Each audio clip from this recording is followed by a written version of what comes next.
Hey, and welcome to Meanwhile in Andorra, the podcast where two guys talk football, nonsense, and everything else in between. I think that's the right intro. I'm Travis Newton, your host, and I'll hand you over to my co-host. I'm Ricky, and definitely the right intro. Travis always manages to get it right seamlessly. It's only chaotic when I do it. Well, the thing is, it's been a few weeks. We were pre-Christmas. It was in Christmas party season that we did it, so I've almost forgotten. So much has happened in Christmas time, not necessarily footballing wise, but like just in life, that has made me almost forget the intro. I feel like it's been like one of those major events. Like it's been a lot longer than it has since we last recorded as well. It seems like Christmas, and it seems like a load of other things happened. It was just like, oh my gosh, like it almost feels like this was series 2 rather than just a continuation of what we've been doing. Series 2, yeah. When it gets meaty, yeah. Two is always better. Is series 2 a better series? I think series 2. It depends on what you're on. Lots of series 2s are better, aren't they? Than Lots of series 1. is 2 normally better, and then it's normally and it's the opposite with films. It's like no, very few films are. Although, as you know, Beverly Hills Cop 2 was just as good as Beverly Hills Cop 1. Just when 3 come along, it was rubbish. Yeah. And yeah, exactly. Rocky. I'd say it doesn't get really good until 3 and 4 in my head. That's when the soundtracks get better as well. Yeah, exactly. Deeper storylines. Sidetrack. I was actually listening to the Rocky 4 soundtrack the other day. It was like, amazing. Is it hot? Sometimes. Yeah, of course. And is it the other one? Two Worlds Collide, Rival Nations. Two Worlds Collide. That one as well. Yeah. That as well. It's really good. This is welcome to the Rocky Nostalgia podcast, everybody. Sequels Appreciation podcast. Yeah. This is everything else in between, basically. So last time we met, it was obviously the big news of the draw. The big news being that you called it, Brazil got Scotland, and now we're seeing the sort of that's died down. Everyone's sort of gone back to league football, as it were, except for the thing that we're going to be focusing on today, the African nations. Yeah. And I've already got a name for this pod. It's got to be It's Time for Africa, surely, as per the Shakira song, Waka Waka, and all of that. Yeah, it's time for Africa. I love that. Yeah. AFCON is AFCON fever. First things first, really odd for it to start on like Christmas Eve or something, or the day before Christmas Eve or something. I was like, what? You're going to play over Christmas? And then I started looking and being like, are they? And I think Christmas Day was the only day that they didn't play any group matches. But then every other day they had games on, which was really odd. But we were talking earlier about the fact that neither of us have watched it as intently as the World Cup, have we? No. Exactly. And I think you had good. I think your theory on this is actually, it's not theory, it's truth. It's the reason why it is affected. It's not Christmas as you'd think, in just Christmas. No, because it's because we live in Europe, firstly, and so despite the fact that all the games are televised on UK TV, we're just not geared as a society to watch the African Nations Cup, because it's not at the forefront of like all of the stuff that's like happening with, like in your work. So like I was saying to Ricky off air that, when you go to work during the World Cup or the European Championship, you will go in and it'll be on TV. If you've got a TV, if you're lucky enough to have a television in your work, it'll be on TV. And the thing's geared around watching games. And everyone's expecting you to watch games. So everyone's kind of like, this is happening. Whereas with AFCON, I found myself the first couple of days at work watching games on my laptop on like More 4 or whatever the channel was that was showing it. So it's like, it's very hard, been very hard to like, keep track of. And then obviously where we're both guys in our late 30s, mid 40s, in my case, we're with other commitments and jobs and kids and all this other stuff. We're like, just can't do it really. Like, I wish I could. When I was a kid, I could do this. It is one of those things where I remember watching the highlights when I was with other people, sort of socially during the break, and my phone, and they were like, "What are you doing?" And I was like, "I'm just watching the African Nations highlights." And they were like, "Have you got a bet on it?" Yeah. No. As if that would be the only reason why I'm choosing to watch highlights of another international tournament. But it is, it's that mindset of Yeah, Why it's not front and centre. No, not at all. If anything, you'd think there'd be a vested interest from a lot of people anyway, because you want to see your players do well. You want to see how they're performing, praying they don't get injured. So you'd think Or there'd that they be come more back early. awareness of it. Oh, yeah, yeah. Yeah, This is it. When Dr. Congo got knocked out, I was very happy that Wan-Bissaka was going to come back and play right back for us again. Or is it Liverpool just itching to watch Egypt, and then every time they just have a good run? I probably don't care now because now it's got a bit sour at Liverpool, isn't it? But like in years gone by, they would have been like, "Hurry up and get home, Salah."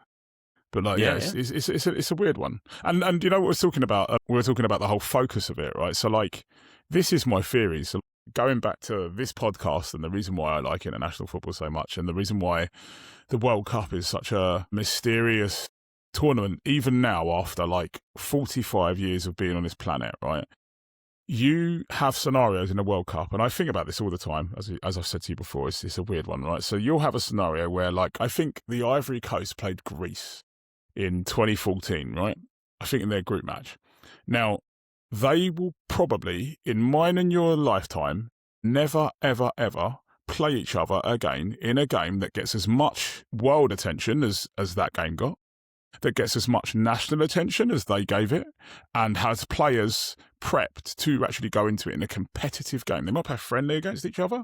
They might play, like, I don't know, like maybe they end up in another March Madness in future or something. They will never play a World Cup game, probably. Like, they could do, but it's very unlikely that they'll play a World Cup game against each other in our lifetimes that means as much as that game did, even though it was just a group match in 2014. And that is the beauty of the World Cup for me. That's why you get random results. That's why you get teams like performing really well in a World Cup, and then like 2 years later they get battered in like another tournament or another friendly or whatever, because it's actually every bit of the nation's efforts have gone into that one moment. And that goes back to the whole thing about the World Cup being the front and centre, the focal point for, like, you know, for everyone. And the same in England, right? The FA Cup, or do you understand, for the international stage, it is that thing of these teams will likely never play each other in a lifetime again. Everyone's focus is on it. You're both gaining from it country-wise, what it means to the future of the sport in your country as well, because it's so televised. You've got people who have, you know, loose ties to that country as well, or it might be in a country of their home where we actually think, oh, actually, there's an option here. I'd like to play for them. I like to do that. And all that starts to come into play. It isn't just a fact, but it's towards. Yeah.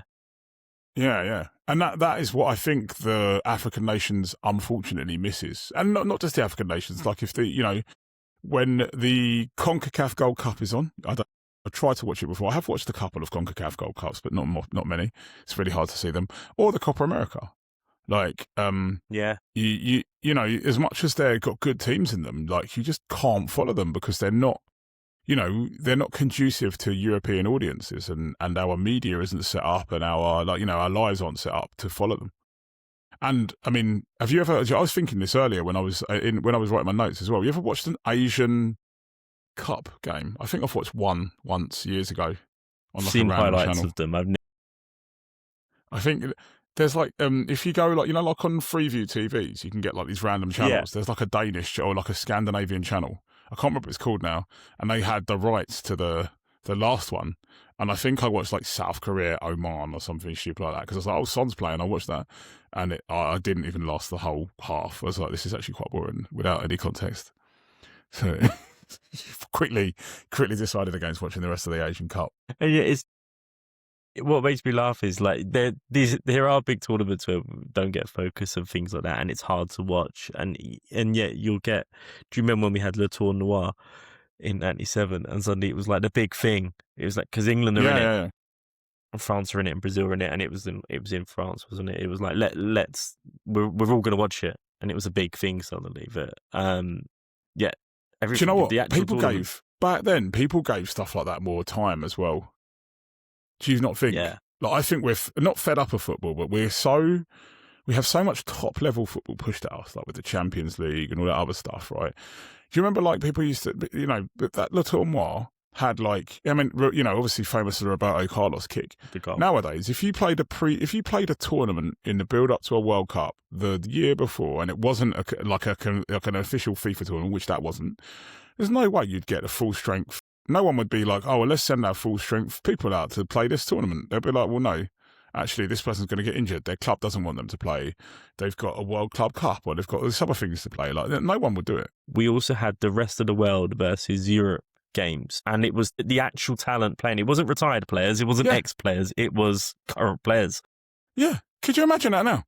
Could you imagine them just being like, yeah, we're going to take Lamine Yamal and all these other people, and they're going to play against, like, I don't know, who's a good South American now? Or like Haaland or whatever. Like, they're going to play Haaland and Mbappe, Lamine Yamal are going to play against the best of like the rest of the world. And it's like, well, no, because like he's contracted to Barcelona, and if he gets an injury, we're going to sue the hell out of you. It was one of those things that just disappeared so quickly that I was like, did I imagine this happen? It's amazing. Like, yeah. No, it used to be great. Like full on Ronaldo playing full strength as well. Like it was a game that meant anything. Yeah. It was like, whenever did you see Beckham running against like Zidane and Ronaldo? This is obviously before he went on to then go and play with them. And everything. You're like, oh my gosh, like, yeah, this is amazing. It's a bit like on FIFA, you got those special teams, didn't you? Like the Adidas team, whatever. It was like that, but in real life. It was literally like superhero teams. It was like, what on earth is going on? Yeah, the good old days. Yeah, you would never see that anymore. Like, and even then, even with the retired players, they don't do it straight away, do they? Like they now go into it a few years afterwards. Probably because they're trying to see if they can get another, like, one last deal, or do you know what I mean? It's probably you probably properly retired before you do that, or miss it. Because I'd imagine you probably, again, like back to the point of like being saturated with football. I'd imagine if you're a professional footballer and you've played for the last 20 years, when you retire, you'll probably be a bit relieved, and it probably takes a year or so before you start to properly miss it, and then go, actually, I'm going to play in a rest of the world versus Europe game or Soccer Aid or something. Well, it's funny you said it, isn't it, now? Because you now start to see people like, even like Roy Keane and Gary Neville, they're only just going into charity games and things like that, where they didn't for a few years. And in fact, Neville would be like, I never wanted to put on boots again before that, because he was like, I'm done with it. Like, and whereas now you're actually seeing people like that actually step onto charity games. And I know that the World Cup, didn't they, in European Championships, the commentary teams like ITV have a game versus BBC. Oh, they have a game against each other. I'd kill to watch that. Properly, I'd kill to watch that. They showed some highlights. You always get like little clips of it. Like, yeah. But you'd like imagine like a proper Mickey Richards was in goal, wasn't he?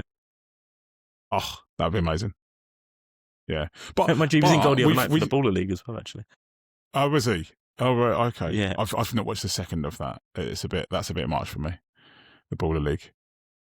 But we've massively digressed, by the way. Like, we're on to the Baller League. Yes. We're talking about AFCON and the fact that it started over Christmas, and we weren't.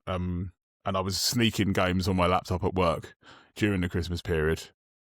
But it's. We just did that whole digress in case your boss was watching. No, it's fine. It was during a very quiet period anyway, but I had it on in the background. But like, I remember literally having. I said it was on like E4 or War 4 or something like that. And, I watched.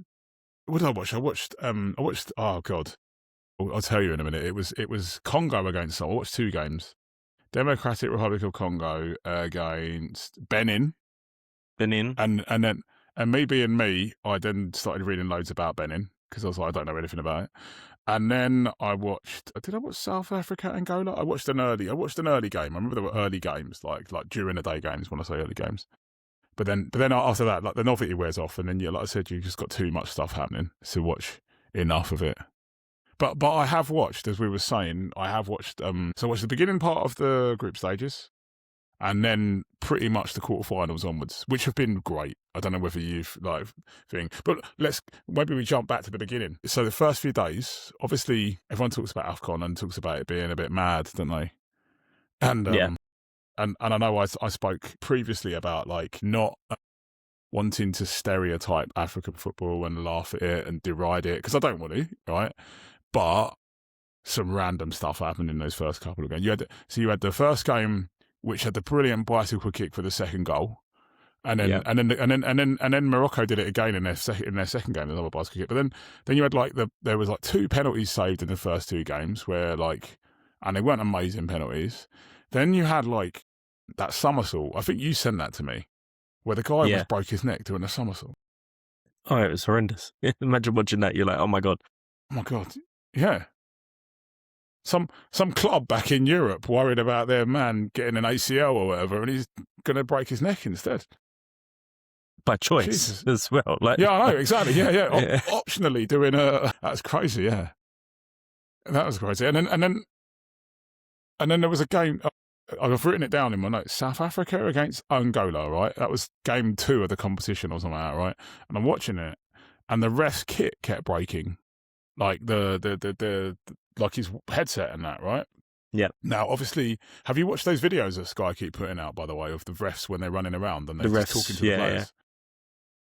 Yeah. Amazing. When they're like, goal kick, and he's like, I'm going to award a goal to number 7, and you're like, I never realised that. I mean, I know refereeing's hard, and I'm not saying I could do it, but I never realised so much went into it. Well, South Africa, Angola, the means to do all of that broke, and the ref just stopped in the middle of it, but he didn't tell anyone he'd stopped.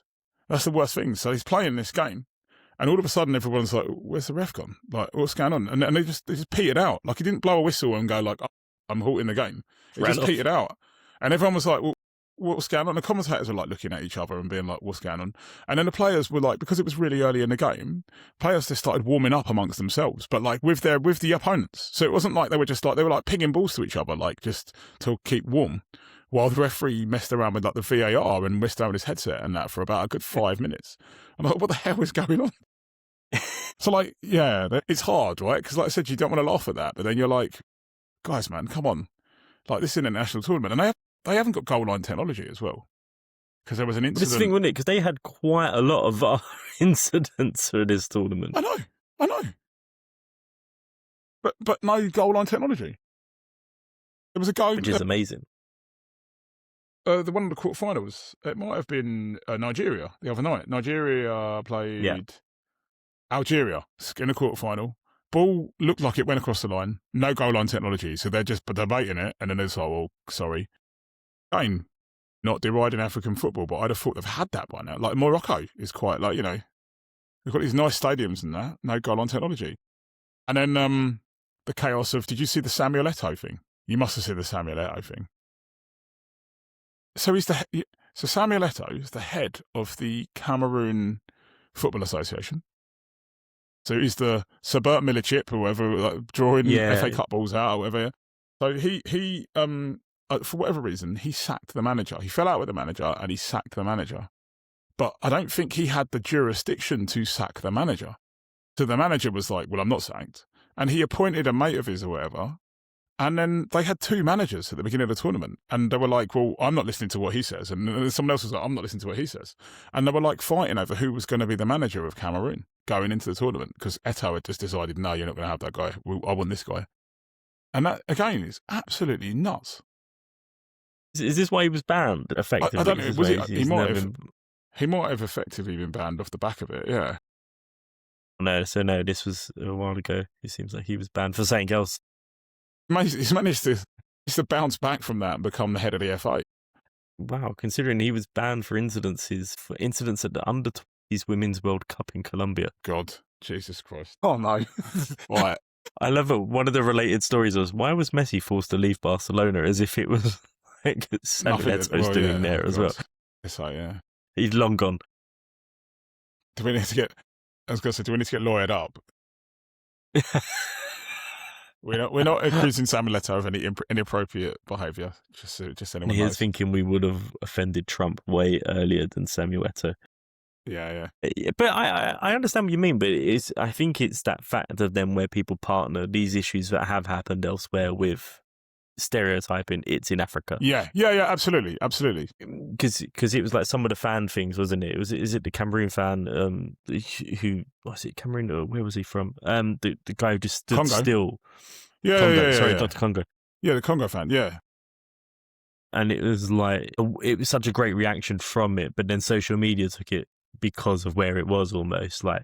Yeah. Almost. Yeah. Jokingly, like mocking whereas, it. you know, whereas you see, and then you're like, actually, there's actually a big meaning behind that. Like, there's a big meaning behind that. That actually is like really important and powerful, and everyone's talking about it now.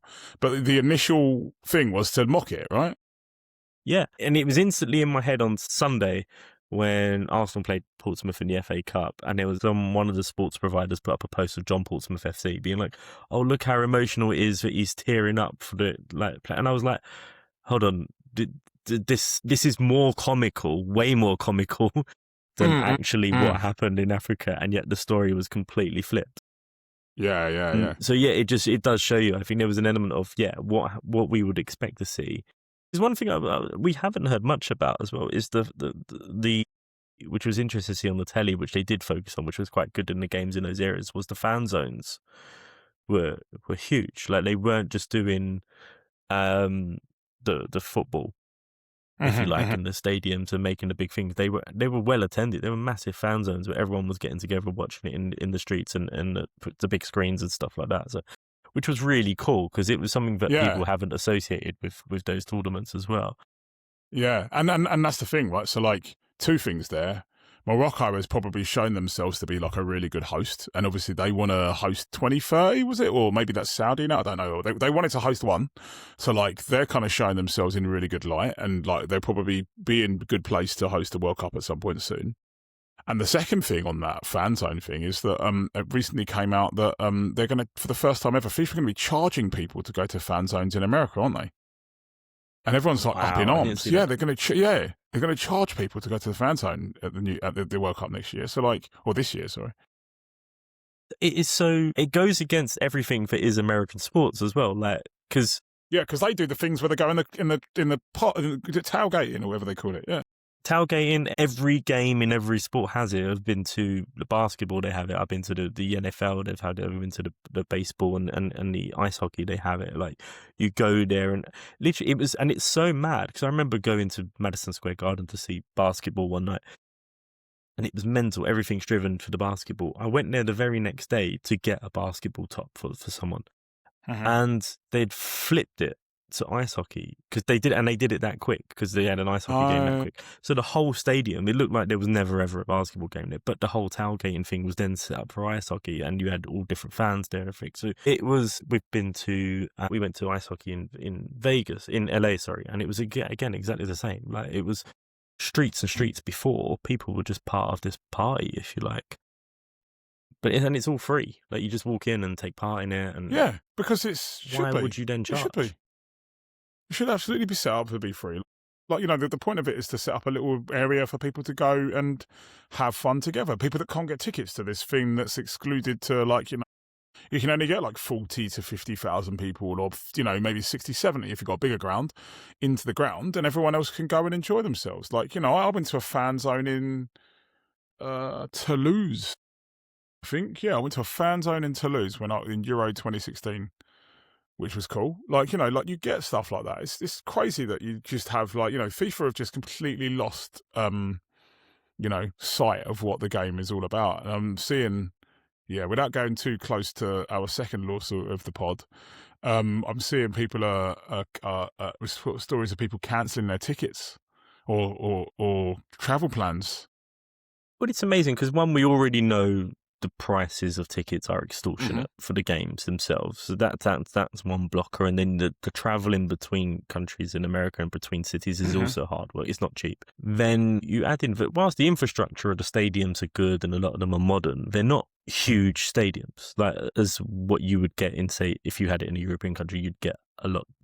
Like if you had it in UK, there's similar size, if not bigger stadiums, more to more spread out. So you'd think you'd want more fans in the area, bringing business as much as possible, boosting the economy, just fans coming from all over, mixing, encouraging it, spending money. Yeah, why? It just, as you say, one, it goes against the principles, but two, it's not good business. It's short-sighted business. Yeah. We'll get ticket money. It's very short-sighted business. Yeah, you'd probably get a lot more money if you did it free. Yeah, in the same way that every other tournament ever has done as well. Yeah. Yeah, but back to the African nations. We keep straying. It is it has been quite a success, I think, in Morocco. I've even got like when people score, like in the European Championships last few times, I think maybe in the World Cup as well. Like, yeah. So in the African nations, it's been that song, and that's just in my head. Like, it's been like a catchy tournament. It has had things that have like have gotten your thing. My last note that I wanted to kind of bring up sort of on the group stage stuff was around Benin, right? So Benin were known as the Squirrels, which is why I said Beryl. And they've basically changed their names to the Cheetahs because they were like, that's not threatening enough. Being a squirrel isn't really scary, so we're going to be called the Cheetahs from now on, which makes sense. Well, I just thought that was quite funny. And I picked it up when they were playing Congo as well. It was amazing. Let's move as far away from a squirrel as we possibly can to the Cheetahs. Yeah. Sorry, it changed on their kit as well, wasn't it? They were going to have the cheetah on it. Right. I didn't realise it went as far as that. Complete rebrand. I think it was something on the or if it wasn't their main kit, it was on like their tracksuit or something. Because I remember they did a big thing of like a social media post before the tournament to say we're doing this. The best thing was, but they used to have an actual squirrel as like a mascot with like on their badge. Someone was dressed as no, just like would be at games. It was amazing, dressed up as a squirrel, like with a superhero sort of like visor around his eyes, sort of thing. Uh-huh. But that was hilarious, seeing that they've moved from but saying that, then won their first ever game in 90 minutes at this tournament. Did they? Did they? Wow, did not know that. Trying to look now. It wasn't the South Africa game. Because they lost that one. No, they lost that one. No, I can see it. Benin, they beat Botswana. They beat Botswana. Yeah. They beat Botswana and then lost to Dr. Congo, they would have done. Good knowledge, they lost to Dr. Congo. Yeah, it was their first ever win. I think they've only ever won a game at the tournament in penalties or something, or in extra time. So it was the first time they've won it in regular time. Because they got to the quarterfinals, I want to say, or semi-finals last time, they were saying, without winning a game in normal time. Yeah, and then they were talking about it during the Congo match, and then okay. So then, it's like even when they went out to Egypt, that's why everyone was so pleased. Like they didn't care; they were like so excited still. Just won a game. Brilliant. Why not? Why not? Yeah, I hadn't appreciated that at all. And then at the beginning as well, like you had Senegal, who, and Hassan talking about taking players away. For some reason, and I don't know Senegalese football enough to know who else plays left back, but they weren't playing Diaz from West Ham at left back, which was really annoying me because I was like, well, we could have done with him when we were getting absolutely pasted by bloody Wolves. Could have done with Diouf at the back probably, and like like Nottingham Forest and that, like yeah, and I'm like, oh, cheers guys, but then he did play. He played on the weekend. So I was like, oh, you are using him now. And I think there was even a comment from Nuno on it as well. That's how bad it was. Like, even he noticed and was like, you've taken one of my players away and he's not even playing. So, didn't go unnoticed. He was saving him for the latter rounds of the tournament. Maybe. That's what it was. Maybe. That's what it was. Maybe it didn't turn up fit.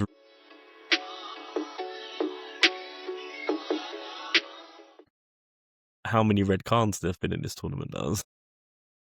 Is it 1, 2, 3, 4, 5, 6, 7, 8, 8 red cards, which it doesn't sound a lot, but considering the few games there are compared to other tournaments, and it's not finished. It's not finished yet. Yeah, you've still got loads of games left, but there's still you've still got 4 teams left in it. Can I just say Mali account for 3 of those? Oh wow, excellent. And that last game, they had a man sent off as well. They lost 1-0 to... Was it Senegal? No. Was it Senegal? Yeah, they lost 1-0 to Senegal and had a man sent off. Senegal... Yeah, it was Tunisia. Yeah, 1-0. Yeah, they had a game. Gosh. I think they've had a red card in every stage of the tournament. Jesus. Every stage of the tournament, they've had a red card. That's amazing. Mali. Who's from Mali? So, Freddie Canute was from Mali, wasn't he? Mali? Yeah. Malian. I don't know anyone else. Of West Ham and Spurs fame. Yeah, but he was one of those that changed nationality halfway through because I think he did like France under 21s, and then when he realised he weren't going to get in because France had Henry, it was Trezeguet. It was like, oh, I'm going to be Malian now. Do you think that's what's happened with Zidane's son? Where's he going? He's chosen Is he Spanish? He's chosen same as Algerian. Zidane. Algeria. Algeria, really? Interesting. Yeah. Didn't realise that. Yeah. Luka Zidane, yeah. Did not know that. Because I know, obviously, his wife's Spanish, right? Because I remember ages ago them saying, oh, he could have played for Spain and all this other stuff. He's gone to Algeria. Fair enough. I know there's lots of, again, I listen to lots of political podcasts and things like that, and quite big on my African history and that, right? And I know that like there's a big thing in Algeria about French identity and Algerian identity. So I'd imagine that Zidane probably definitely sees himself as Algerian. I'm not saying he doesn't see him as a French person, but I think like there's lots of there were lots of factors that will come into that probably would have made it quite easy for him to play for Algeria potentially because of history. Yeah. I think you said it was like honouring his grandfather, but at the same time, like exactly. Zidane didn't like supported it in every way, and I think you're seeing that more and more there, aren't you? Yeah, and it's a really complicated situation with Algerian because it's all to do with like you've got lots of people that were like taken from Algeria to France and then were never treated like the typical colonial thing, and then you've got people that were taken to Algeria from France that were basically like migrants, basically, and they basically made a whole set of people in Algeria. I don't know why we're going down Algerian history. I can explain it probably better in a different day, but like we're probably not here to talk about Algerian history. But as a result of it, like there's lots of complicated, and obviously there's a bloody civil war that went, or not even civil war, the bloody colonial war, that went on for quite a while. I think it's one of the biggest in terms of bloodshed and people dying and stuff like that. France, Algeria, and that's where Zidane comes from and all this other stuff. So I'd imagine he's probably like, yeah, I'm absolutely going to represent Algeria, and Zidane's probably quite proud of it as well. Yeah, definitely. Yeah. I did not know that about the Civil War. Yeah, it was really, really bad. I've listened to a couple of pods on it and read a little bit about it, but it's like a really complicated because they basically moved a load of people to Algeria, like French people. And then, like, they went to Algeria and they were, like, living, like, they were almost, like, using it for its resources and stuff. And then there were people in Algeria obviously resented them. And then the people were not really seen as French, but they weren't really seen as Algerian or something like that. And it was, like, a real complicated, like, thing. And then it blew up, basically. And the people in Algeria rose up and there was lots of trouble. And, and Zinedine Zidane came out of that as well. Anyway, on fuzzy Algerian politics. The next note I've got is Akon being at games, Senegal games. Amazing. In the crowd. He's done a lot there, isn't he? Because he's done really well for the country there. Like, it's not often, I know there's always a thing about it, it's not spoken about enough. Yeah. Like, he brought a lot of electricity to an area of the region where it didn't have it years ago, and then he's done a lot more for it since. But yeah, it's amazing. Did a little dance with El Hadj Diouf on the pitch when they won their quarterfinal. El Hadj. I know, right? That guy. I loved your note as well, as if to how to separate El Hadj Diouf, not the dude from West Ham. Yeah, because they're both called El Hadj Diouf. One's called Malik El Hadj Diouf, and the other one's just El Hadj Diouf, I think. So, like, just to be sure, I was like, no, the spitting one, the one that Liverpool and Bolton, I think, Bolton, renowned for. I think he'd done it a few more times. If he'd done it a few times, didn't he? He like spat at people, which is horrible. Yeah, he was always getting in trouble for it, wasn't he? Yeah. He's quite I got the impression. I mean, I don't know him personally or anything like that, but I got the impression it was a bit nasty. Like, as in, like he just had a side to him that like could potentially snap at times. Yeah. Is it Liverpool as well? Wasn't he? Big time. He was at Liverpool for ages. Yeah. He just never. Yeah, he just looked like one of those players who looked like he didn't have a healthy side to him. You wouldn't want to upset. Yeah, he didn't want to. Yeah, exactly. Could just flip. And then you got obviously Brahim Diaz is next on my notes as well. Who Brahim Diaz is pretty good, wasn't he? Like, or has been pretty good. Obviously, pretty good top scorer. Yeah. He's doing well. Are we surprised? Probably not. Like it's a funny one, right? Because obviously he's there, and until I watched the first game, I was like, oh yeah, he plays for Morocco. It didn't even, do you know what I mean? You're not like, you didn't go into it going, oh, he's going to light this tournament up. But then actually, then you sit there and you go, well, of course he's going to be really good. He's one of those players who I think because of the surname as well, you're forgiven for thinking, what do you mean he's going to AFCON? Like, Yeah, you just He forget sounds that he is Hispanic, Moroccan. right? Yeah. Yeah. So you're like, is he going to be there? And then when he's actually there, you think, oh yeah, he actually should do well. Thinking about it, while he's there, but yeah, he's having a great tournament. Yeah, It'll be interesting to see if he a can lot of carry what it they on. do goes through them as well. Have you seen any of their games so far? Morocco's. I've only seen the highlights of their game, so I've seen, but if you can see, he's literally at it. He's everything. Everything goes through him. I've seen 2 of their games, the entire game. So their opening game, I've seen highlights of the second game, and I watched the whole of their quarterfinal the other day as well. And in all 3 games that I've seen, or the 2 games plus the others I've seen, he has been the man. Like, literally, as I said, everything goes through him. Every time they've got an attack, he's like taking people on. I think even he won the penalty in the first game that the guy missed as well. Sort of like taking on his fullback and going around him and stuff. He's just a menace. And like, yeah, been really good. Been really, really good. And then and also like on Morocco, like it didn't even dawn on me. I don't know, as a game, my brain does weird stuff like this. You've got to get used to this. My brain was like, oh, did they knock Spain out of the World Cup? I was like, that can't be real. And I was like, yeah, they knocked Spain out of the World Cup. And I remember that because I was at my work Christmas party that night, and I remember watching it at my work Christmas party, sort of associate stuff with what's going on at the time. And they went to penalties. I think it was 0-0, and Bono saved a load of penalties, and they knocked them out. And I'm not sure that would happen this time round because I think Spain have gotten better. But it just goes to show their pedigree, though. Like, to be able to, a strong on the up Spain side that like would then go on to like dominate Euro 2024 were knocked out by Morocco, who'd also knocked out Portugal, who I don't rate. Like, they're decent.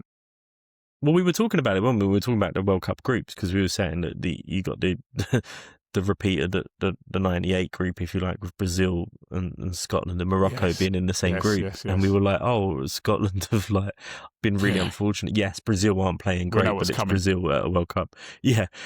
And Morocco are actually really good at the moment. Yeah. We know what's coming, don't we? That's going to be that last group game that they need to win just to stay in it. And they'll agonisingly get put to the sword by Brahim Diaz. Do you know what happened? It will depend. If he stays at Real Madrid, he'll have a really good World Cup. If he goes to Spurs in January, he'll probably have a really bad World Cup. Or that will be he'll score no goals to score for Spurs and then score lots. One of those ones, where they're rubbish in the Premier League or whatever, and they go there and it's actually like, who's this guy? Don't remember him. Yeah. I hope he doesn't go to Spurs. We were talking about that as well. God, insufferable Tottenham Hotspur getting another good player. Conor Gallagher's gone there today, isn't he? Yeah. Well, they accepted the bid, didn't they? Yeah. Don't get them. Don't make them better. I mean, I don't know whether that's what they needed. I don't know. I haven't watched many Spurs games this year, so I don't know whether that's what they needed. But I'm hoping that that he isn't what they needed, and it's a waste of money. And I'm hoping that Brahim Diaz doesn't go there because and I know he doesn't get as much game time in Real Madrid as he probably would like to. But don't go Spurs, please, mate. Go somewhere else. Go anywhere. Just go. Don't go to Spurs. Look what's happened to other players. Yeah. Timo Werner is just... Yeah, exactly. Oh, God, yeah. So, hopefully he doesn't end up there. Or from both our perspectives, anyway. If you're a Spurs fan listening, you might want it. But please, for the sake of football. Yeah, from this West Ham and this Arsenal fan. So, they're having a great run as we speak. No, tomorrow is the semi-finals. Semis, yeah.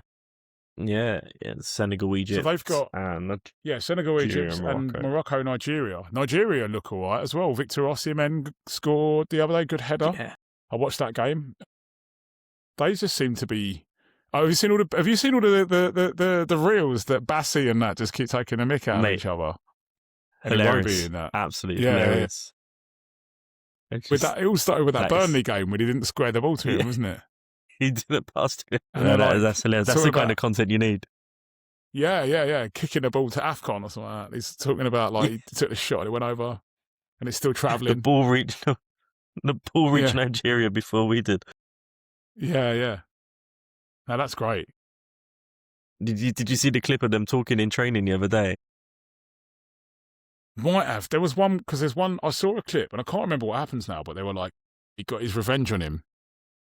And they were taking the mick the other way around, but I can't remember what the clip is again.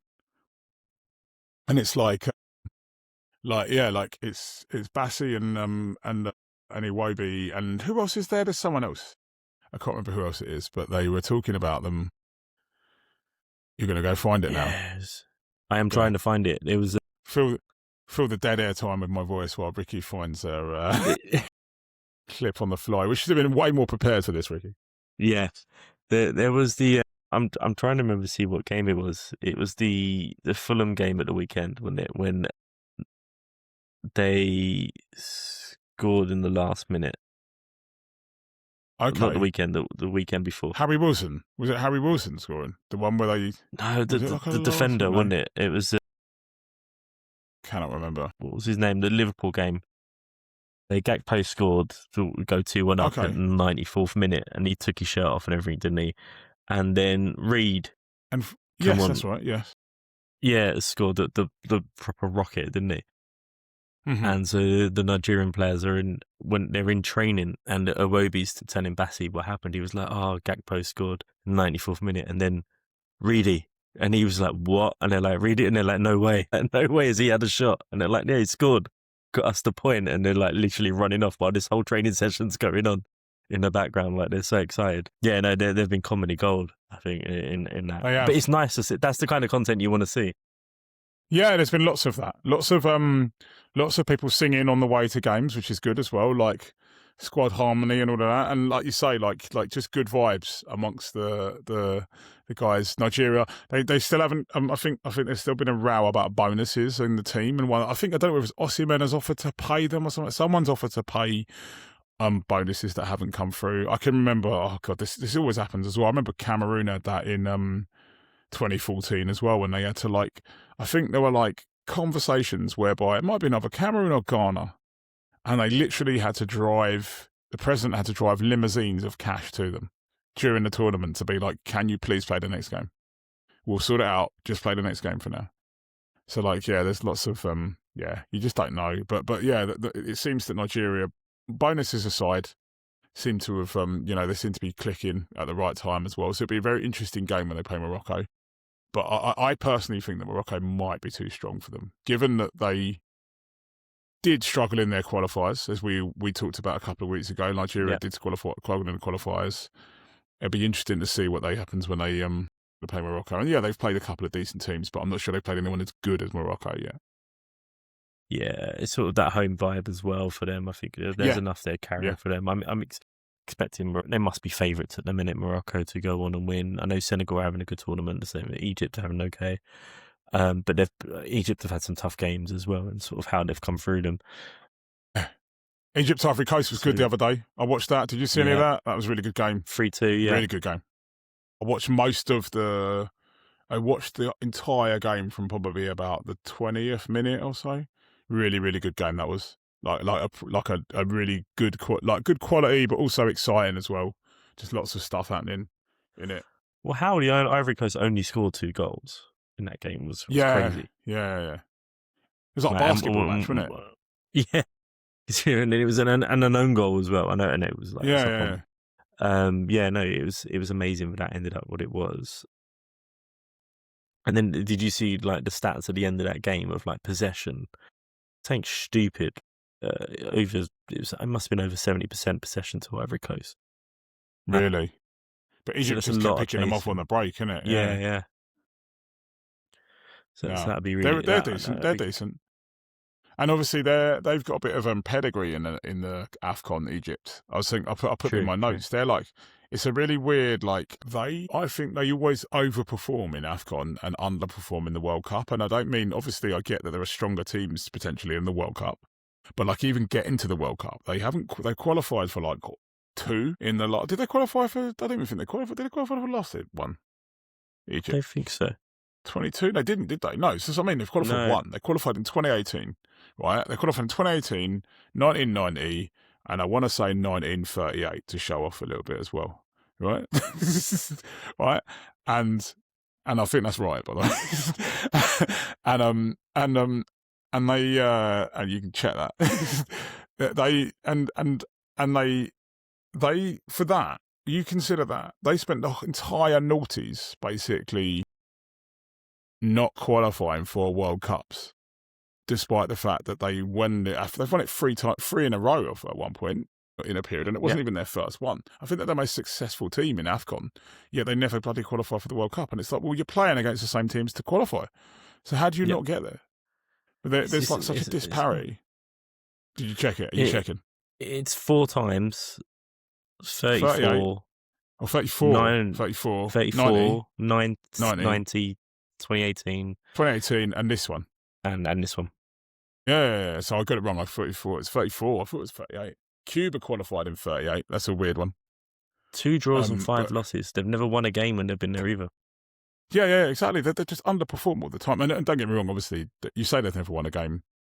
For the first 2 appearances, they probably weren't that strong. But like 2018, they had Salah. But then 2018, they were in a group with Uruguay and Russia and who's the other one? So they lost their first game to Russia like 5-1. It was the opening game of the tournament. They lost to Uruguay. I'm trying to think now. It would have been, process of elimination. It's got to have to be a European because they've already got they're African and they've got a South American in with them. And then they've got, and then they got Russia. So they would have another European, but I can't think of who that is. Oh, I think, no. So first game, Uruguay, lost 1-0. Russia. No, 3-1. Saudi. They played Saudi. That's it, Saudi Arabia. You're right. Do you know what? They didn't go European because the first game was Saudi Arabia. I'm mixing them up with Saudi. So that was a weird group.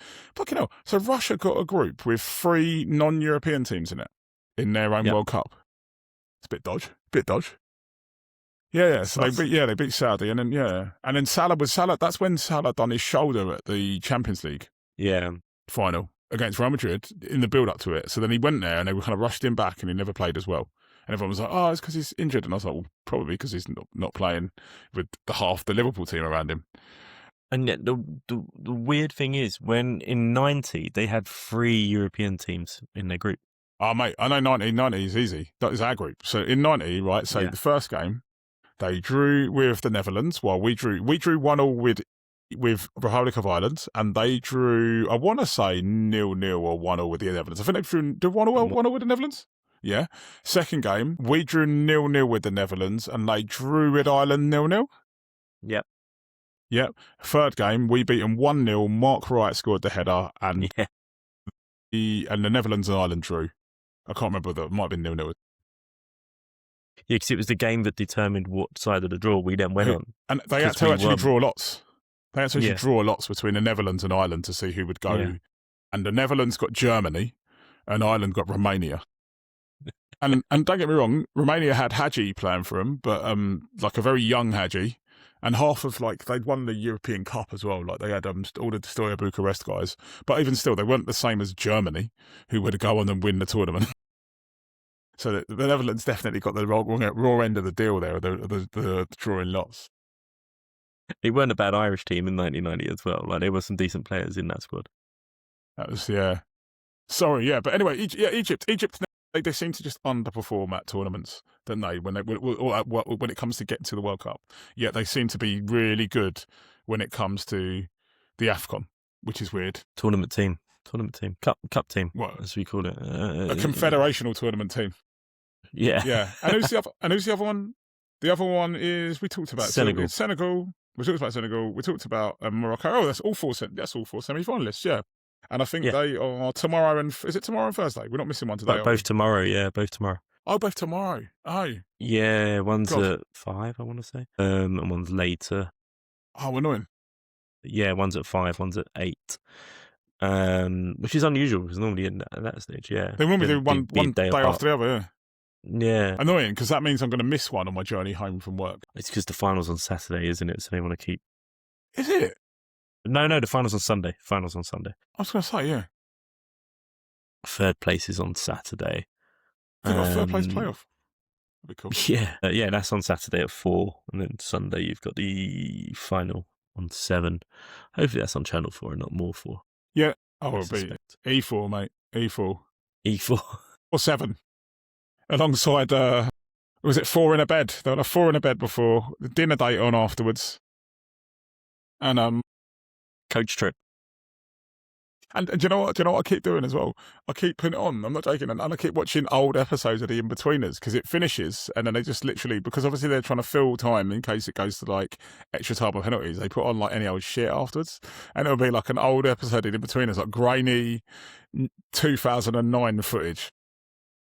I just really like go. What is it like the nightclub scenes when it's just like, what is it? I was going to say the gas, but the just what was that thing they used to just pump out? Oh, I know what you mean, that the smoke machine sort of thing. Yeah, the smoke machines. Yeah, and all the lights and all the waistcoats. Yeah. You see. Honestly, it's so dated, man. You watch In-Betweeners now and you're like, Jesus Christ. And you forget as well, like, we did this, literally, I watched the end of I think it was Saturday night, when the Egypt game finished. My wife, I was watching the Egypt game on my phone. And then we kind of finished what we were watching on the main TV, and then she was like, "I'm going to bed now." So she was flicked it back for like literally the stoppage time of the Egypt game. It finished, and it went on to the In-Betweeners, and then we both sat there because like you see someone on TV, and you're like, oh. And we both and I'm watching like 20 minutes of an In-Betweeners episode, and we were like, "This is so dated and so un-PC and so like everything." How did we ever get away with saying and doing those things like 20 years ago? It's mad. And all the guys, like, then we started looking them up. They're all like my age or like a little bit younger. Like one of them, I think Will is the same age as my wife, and she won't care because she won't listen anyway. But like she's 42, and then I think Simon is like 41 or 43 or something. And then like all of them are. I think the only one as young is what's his name? Jay. He's 30, not 37 or 38 or something. He's young. He's my age, yeah. He's 37, I think, yeah. Is it James Buckley, isn't it? Yeah, because he does his own podcast with his wife, doesn't he? That's right. Yeah. They do their one. And this guy who plays Simon, he has like a whole feed dedicated to him being spotted on the train. Because he always looks really grumpy at people taking pictures of him because he travels on the train a lot, like the underground. Oh, right. You don't really see the others, do you, that much anymore? You never see Blake Harrison anywhere. Something. I don't know. I think it was the teacher done was it Greg thing? He has done the best out of all of them, I think. Isn't it? Oh yeah. Because he does that thing on, is it on Dave? Taskmaster, doesn't it? Taskmaster, yeah. The really tall guy, Mr. God, what's his name? I can't remember now. It's too long ago. Too long ago. He was a teacher in real life as well, wasn't he? Yeah. Is he really? I didn't know that. Yeah. He was a teacher in real life. That's what you used to do. He's got some funny anecdotes about that as well. But yeah, oh my gosh, In-Betweeners, wow. Yeah. Dated comedy after the African nations. So like, yeah, it's good stuff. It could be worse. At least it's not on the BBC. You'd have the worst BBC comedy following the African nations possible. Mrs. Brown's Boys or some rubbish like that. Just anything from the 80s as well. Yeah. Well, they've got some more white things. Yeah. I don't know why we've gone down a rabbit hole of Channel 4. Have you ever watched? Yeah, go on. Good. No, go on. No, I was just going to say, while the rabbit's out the hat or the cat's out the bag or whatever you want to call it, I was just going to say to you and anyone else listening, if you watch Staff Lets Flats on Channel 4, mate, everybody watch it. I'm gonna just add that in there. It is absolutely amazing. Who's in it? Oh god, it's like a lot of people. It's like phone shop style. It's like it's about an estate agent, and it's so good. It's so good. What's it's it so called? funny. Staff Lets Flats. It's about these Greek letting agents that have got like a rival one, and it's got a few people. I can't So it's got people that you would know. There was a BBC drama called Siblings and it was about this twin brother and sister. Have you ever watched that? Yeah. It's really funny. And the brother from it is in Staff Lets Flats, and there's a few other like British comedy circuit people that are in it. That's really cool. Yeah. There you go. You heard it on the AFCON focused Meanwhile in Andorra. Watch Staff Lets Flats.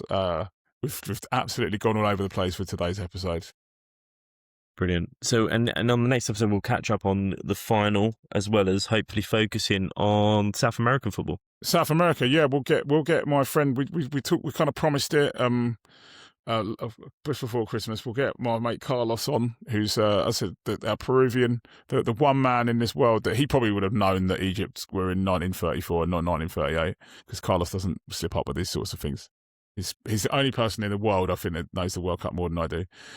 But we'll get him on, and we're going to talk old school South American World Cup related stuff as well. We were going to talk about qualifiers and stuff this time around. We might do, but he now lives in Europe, so he's probably got as much time for the qualifiers in South America as we do.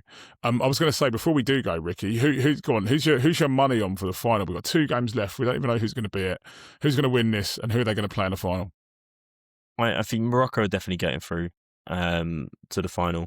And I think they're going to play. I debated this. I think they're going to play Senegal. Do you think? I think Senegal are going to edge it. Yeah, I think Egypt have just had some tough games. I think they're going to come. I know they are a good tournament team. Well, a good, really specific AFCON tournament team. However, I think they're on their last legs. I think they're going to push it to go one game too far, and this will be it. I can't see them getting to the final. So I think Morocco overall, but Morocco Senegal final. Who you going? I'm going to be really boring and say exactly the same as you. You've convinced me that Egypt are done. So yeah. So no, I think like you, I can't see anyone other than Morocco winning this tournament. They've been so energetic and everything, and they've had the home crowd behind them, and it's I don't see how Morocco don't win it. And then on the flip side, I think Senegal are sturdy. I don't think they've necessarily, every time I've seen them, I think I've watched about 2 or 3 of their games, and they've looked all right. They've not looked amazing, but they've looked all right. And I think Egypt have got that, they conceded 2 against the Ivory Coast the other day, and the Ivory Coast are all right, but they're not that good. And it's I think that, Egypt are going to be gotten at by Senegal a little bit, and Senegal will be a bit solid for them. They've got lots of, and maybe I'm just going off the bat, the Senegal a lot more names that I know of than Egypt do, but I think they'll get to the final. And like you say, I think then the home advantage and just the energy of Morocco will do for Senegal in the final. But it'll be good. It'll be good to watch. I'm going to definitely watch the final, and yes, I might be able to watch the one or more of the semi-finals tomorrow. I'm going to try and watch. I reckon I'll watch the first semi-final on the Elizabeth line home. You can kind of pick up Wi-Fi on there. Yeah, I should be able to get some of it, I think, as well. Hopefully. I'm on the central line. I've got no chance. I'll get some. I might get some. Lucky to get on. Yeah.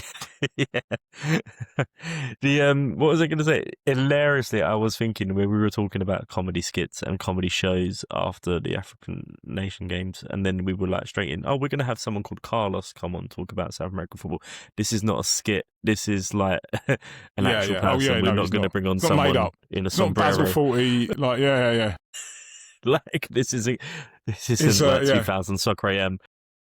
Yeah. We're not on PC. Carlos is a real person. Just I just had images of people thinking, yeah, of course, we're going to dress our friend Nigel up in really bad stereotypical clothes, which half of me would just do just to wind him up. And I'm going to end on your final note because you're going to the England game. Final note. Oh gosh, I forgot about that. Yeah. I'm going to, for the second time. This will be my second. It's not competitive though, but it'll be my second time watching Uruguay. I've actually been to watch Uruguay against Senegal at Wembley in the Olympics back in the day in 2012. But I'm going to watch England-Uruguay. So my kids were basically we'd love to go and watch a game at Wembley because we've never been to Wembley. And I said to them, don't worry, we'll get to a playoff final next year and you can come. But ahead of that, they were like, oh, we don't want to go and watch West Ham. We want to watch England play at Wembley. And we were like, okay, so for their Christmas present, it come up and we're going, all 5 of us, my wife and 3 kids. We're going to go watch England-Uruguay on the 27th of March at Wembley. I don't know, Fede Valverde is going to play for Uruguay? Maybe. It'll probably be like their reserves because it's not going to be like that. As I said, like the England or the Europe versus the rest of the world tournament where everyone plays their best players.